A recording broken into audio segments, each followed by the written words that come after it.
Wahabi Syiah dua-duanya mau senggol. Kenapa? Tak terima.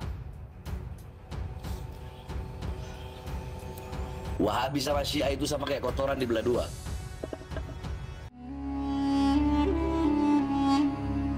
A'udzubillahi minasyaitonirrajim. Bismillahirrahmanirrahim. Teman-teman, itulah tadi ya bagaimana pendapat atau berangnya marahnya Habib Bahar bin Smith terhadap kelompok Wahabi dan Syiah. Di video kali ini saya akan membahas khusus terlebih dahulu ya tentang apa itu Syiah, baru tentang Wahabi insyaallah nanti next time saya akan membuatnya. Baik teman-teman, siapa itu Syiah? Apakah mereka Islam seperti kita? Ataukah mereka punya agama sendiri? Dan apakah benar kalau mereka itu membenci sahabat Rasulullah dan beberapa dari istri Rasulullah Shallallahu Alaihi Wasallam? Dan kenapa setiap tahun ya ada beberapa video aneh yang muncul ketika ada beberapa orang Syiah yang melukai diri mereka sendiri di jalan? Ya, kapan mereka mulai? Dan apa bedanya dengan Ahlus Sunnah wal Jamaah? Apa bedanya dengan kita? Dan apakah benar ya kalau mereka ini menuhankan Ali bin Abi Thalib? Video ini tidak salah untuk teman-teman ya, untuk teman-teman simak, karena saya akan menjabarkannya dalam beberapa menit ke depan.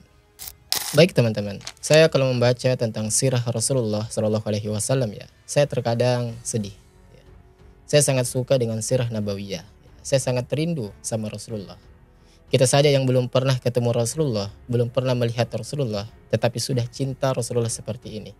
Apatah lagi sahabat Rasulullah, ya mereka yang dididik langsung oleh Rasulullah, diajari langsung oleh Rasulullah, ya. Tetapi tiba-tiba mereka mendapatkan kabar kalau Rasulullah sudah meninggal dunia.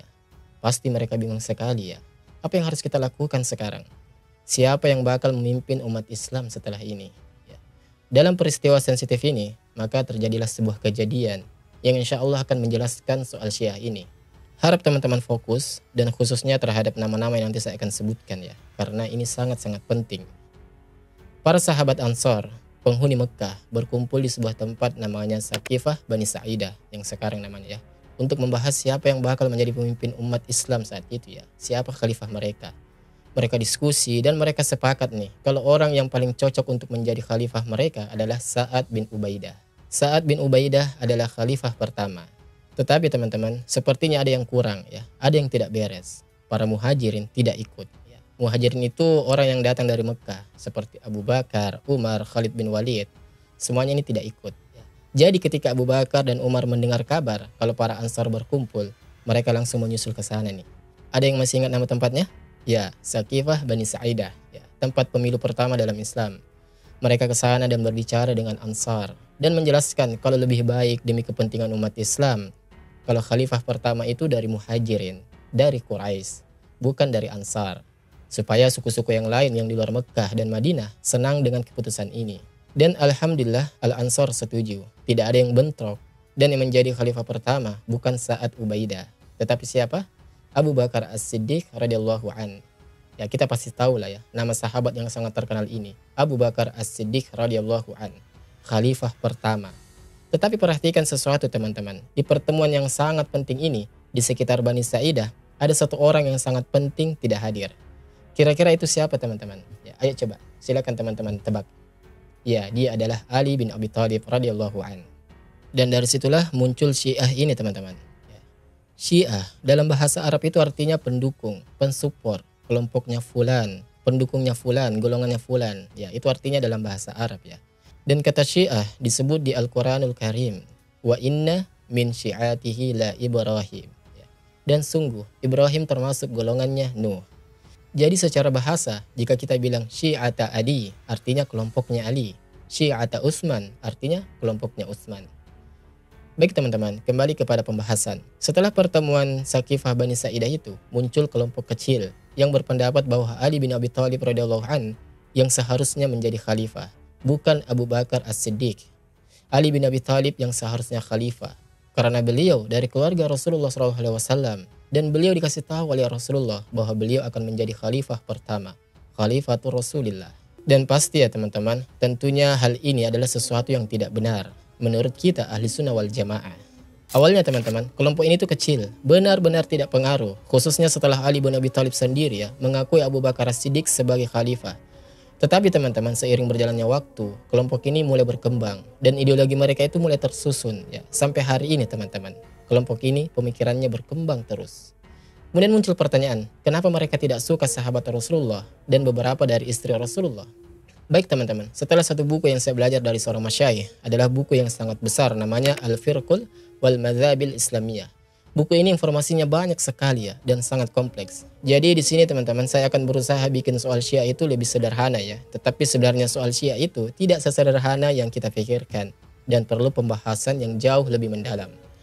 Syiah itu teman-teman berpendapat ya bahwa mayoritas sahabat Rasulullah itu mencuri kepemimpinan dari Ali bin Abi Thalib radhiyallahu an, khususnya Abu Bakar As-Siddiq dan Umar bin Khattab radhiyallahu anhuma.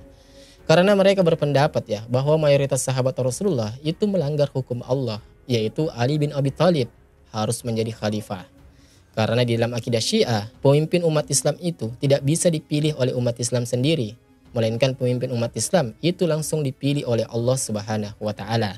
Dan Ali bin Abi Thalib dan keturunannya dipilih untuk menjadi pemimpin umat Islam. Jumlah pemimpin di Syiah ada 12 pemimpin, semuanya dari keturunan Ali bin Abi Thalib dan khususnya keturunan Al-Husain. Makanya mereka tidak suka ya sama sahabat Rasulullah, atau lebih tepatnya mayoritas sahabat Rasulullah. Karena dalam pandangan Syiah, ada beberapa dari sahabat Rasulullah yang tidak berbaiat ke Abu Bakar As-Siddiq radhiyallahu an. Dan sayangnya ya, ada beberapa yang ekstrim yang mencaci maki sahabat Rasulullah. Astagfirullah. Tetapi tidak semuanya ya mencaci seperti itu. Sebab kita ketahui Syiah itu terbagi menjadi beberapa kelompok atau sekte atau golongan. Saya sendiri pernah berdiskusi ya dengan seseorang yang bermazhab Syiah. Dan saya sampaikan ke dia, ya fulan, mohon maaf nih ya. Ada satu hal yang bikin mazhab Syiah itu tidak masuk akal. Tidak nyambung buat saya. Jadi dia penasaran nih dan tanya, apa itu kira-kira? Maka saya tanya kepada dia, siapa yang mengajarkan kita semua ilmu agama ini? Bukankah Rasulullah? Dan Rasulullah mengajarkan para sahabat.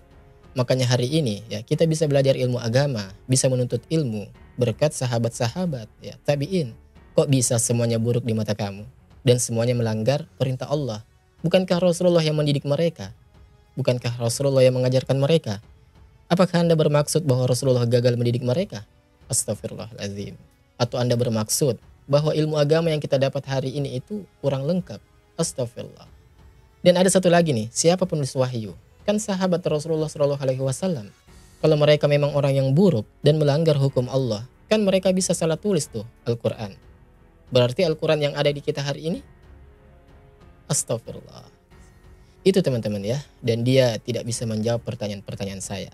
Kemudian muncul pertanyaan kedua nih ya. Kenapa mereka melukai diri mereka sendiri setiap tahun? Baik teman-teman, buat semua umat Islam di dunia, cucu Rasulullah adalah orang yang sangat mulia, Al-Hasan wal Husain ya. Punya peran yang sangat penting buat mereka, merupakan salah satu pemimpin utama mereka. Dan dalam hari Asyura, Al-Husain dibunuh dalam perang Karbala. Perang Karbala itu detailnya sangat banyak ya dan kompleks ya. Mungkin nanti kita akan buat video khusus untuk membahas apa itu perang Karbala. Jadi Syiah itu melukai diri sendiri di hari Asyura karena mereka merasa sedih, merasa menyesal, dan merasa bertanggung jawab atas pembunuhan Al-Husain. Sebenarnya ada beberapa teori lain ya, kenapa mereka melukai diri sendiri. Tetapi ini yang paling terkenal ya. Dan pasti dari teman-teman ada yang bertanya lagi nih, ya apakah Syiah itu masih Islam? Atau dengan istilah lain mereka ini sebenarnya keluar dari Islam, sudah kafir. Teman-teman, ulama mengatakan ya, orang yang banyak ilmunya itu sedikit protesnya, dan orang yang sedikit ilmunya banyak protesnya. Ketika saya berinteraksi dengan para ulama sebagai seorang penuntut ilmu, saya perhatikan satu hal yang hampir sama di setiap ulama besar. Mereka berusaha sebisa mungkin menjauhi soal siapa yang kafir, siapa yang tidak. Siapa yang masuk surga, siapa yang tidak. Tapi kira-kira kenapa ya? Kan mereka sebagai ulama besar, mereka sudah punya cukup ilmu untuk menentukan siapa yang benar dan siapa yang melenceng dari kebenaran. Ya tentu saja mereka mampu menentukan itu. Tetapi menurut saya ya, mereka menjauhi membahas soal ini. Karena ada hadis yang sangat bikin takut ya. Benar-benar bikin takut teman-teman. Rasulullah SAW bersabda, barang siapa yang berkata kepada saudaranya, wahai kafir ya, maka pengkafiran ini akan kembali kepada salah satu dari keduanya. Jika dia benar dalam pengkafirannya, maka tidak apa-apa. Tetapi jika dia tidak benar, maka ucapan ini akan kembali kepadanya. Maka ketika ada orang A yang mengkafirkan orang B, sebenarnya ada kemungkinan bahwa 50% itu orang A sendiri itu adalah yang kafir. Dan bukan orang B. Sangat bahaya ini teman-teman. Jadi kita sebagai seorang muslim yang berakal ya, seorang muslim yang tujuannya dari dunia ini adalah ke akhirat ya. Kenapa kita masuk ke ranah sensitif ini? Kenapa kita membahas kelompok ini kafir, kelompok ini tidak ya? Ranah ini bisa membahayakan akhirat kita teman-teman. soal kafir atau tidak, itu lebih baik ditinggalkan teman-teman. Dan biarkanlah para ulama-ulama yang berkompeten menentukan hal itu. Mungkin kita bisa kritik pemahaman mereka, itu tidak apa-apa. Kritik ideologi mereka, tidak masalah. Sampaikan kalau pemikiran mereka itu tidak lurus, itu semuanya tidak apa-apa. Bahkan menurut saya dianjurkan. Tapi saran saya ya, lebih baik kita tidak berinteraksi dengan Syiah. Apalagi jika kita tidak dibekali ilmu, pemahaman agama yang baik, kuat, dan benar. Takutnya teman-teman terpengaruh. Jadi kembali ya, soal apakah Syiah itu bukan Islam, maka saya sarankan silahkan lihat pendapat-pendapat para ulama kita tentang Syiah ini ya. Ulama-ulama yang lurus tentunya. Bisa kita melihat pendapat dari Imam Syafi'i atau Imam Ahmad dan sebagainya. Maka di situ Anda akan bisa menilai bagaimana Syiah itu sendiri dalam kacamata agama Islam. Baik teman-teman, saya mau sampaikan satu pesan ya. Akidah adalah tolak ukur muslim yang benar. Akarnya agama kita adalah akidah ya. Maka kita harus berhati-hati teman-teman. Dan khususnya orang tua yang mau kirim anaknya ke sekolah baru atau misalkan pondok pesantren baru. Kita harus tanya-tanya dulu nih, pondok pesantren ini, sekolah ini, yang akidahnya seperti apa, manhajnya seperti apa. Karena akhir-akhir ini ya, saya mendengar begitu banyak cerita-cerita yang tidak menyenangkan, cerita-cerita buruk ya. Semoga video hari ini bermanfaat dan menambah wawasan kita semua, terkhusus kepada pemahaman kita tentang Syiah. Saran saya terhadap Syiah, berhati-hatilah dengan mereka. Wassalamualaikum warahmatullahi wabarakatuh. Barakallahu fikum.